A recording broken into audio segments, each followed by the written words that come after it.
श्रीराम समर्थ. नामाशिवाय कशानेही खरे समाधान नाही. मनुष्य चूक करतो आणि देवा क्षमा कर म्हणतो, पण पुन्हा पुन्हा चुका करीतच राहतो. हे काही योग्य नव्हे. अशाने काही त्याला देव क्षमा करणार नाही. देवा क्षमा कर हे म्हणणे इतके सहज होऊन बसले की त्याचा अर्थच आपल्या ध्यानात येत नाही.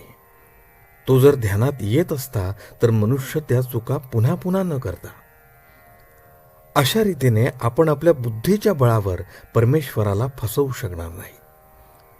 बुद्धीच्या जोरावर जर आपण माणसालाही फसवू शकत नाही तर परमेश्वर कसा फसेल? आपण आपल्या बुद्धीच्या जोरावर परमेश्वराची प्राप्ती करून घेऊ असे म्हणणे कदापिही योग्य होणार नाही. तेव्हा शरणागतीशिवाय मार्ग नाही. ते तुम्ही करा.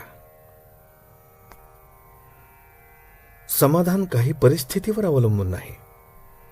कितीही पुराणे वाचली, ग्रंथ मुखोद्गत केले, प्रवचने ऐकली तरी मनाला समाधान लाभणार नाही. त्याप्रमाणे थोडे तरी आचरण केले पाहिजे, नामात राहिले पाहिजे.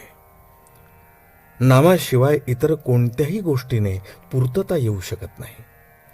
नामाशिवाय खरे समाधान मिळणार नाही. तेव्हा तुम्ही भगवंताला अनन्य भावाने शरण जाऊन त्याचे नाम आवडीने घ्या, सतत घ्या. एक गरीब वारकरी पंढरपूरला चालला होता. मोठ्या कष्टाने तो पायी चालला होता. वाटेत एक रेल्वेचे फाटक लागले. ते बंद होते म्हणून तो थांबला. इतक्यात तिथे एक मोटार येऊन उभी राहिली. आत एक मोठा श्रीमंत माणूस बसला होता.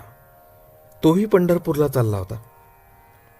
वारकऱ्याच्या मनात आले, देवा तुझी एवढी निस्सीम भक्ती मी करतो, परंतु माझी ही दशा आणि हा लबाड व्यापारी याला मात्र तू सर्व ऐश्वर्य देऊन आरामात पंढरपूरची यात्रा घडवतोस. काय तुझा हा न्याय? एवढ्यात मोटारीचे दार उघडून दोन नोकरांनी त्या श्रीमंत माणसाचे हात आपल्या खांद्यावर घेऊन त्याला खाली उतरवले. तो पांगळा होता. वारकऱ्याने विचार केला, पांगळा होऊन आरामात पंढरपूरला जाण्यापेक्षा गरिबीत पायी जाणे बरे. आपल्याजवळ जे नाही ते ज्याच्यापाशी आहे तो सुखी असला पाहिजे हे आपण धरून चालतो, पण तसा तो नसतो. त्याचे दुःख आपल्याला माहीत नसते आणि तो स्वतःला जर सुखी समजत असेल तर तो दारूच्या मधाप्रमाणे मद समजावा. आहे त्या परिस्थितीमध्ये समाधान मानणे हाच विषयाची पकड ढिली करायचा उपाय आहे. आपली परिस्थिती ही परमात्म्याच्या इच्छेने आली आहे असे आपण म्हणूया. असे जर आपण केले तर दुःखाचा आणि सुखाचा आवेग कमी होईल. आजचे बोधवचन. ज्याचे समाधान भगवंतावर अवलंबून आहे त्याचे समाधान कोणत्याही परिस्थितीमध्ये टिकेल.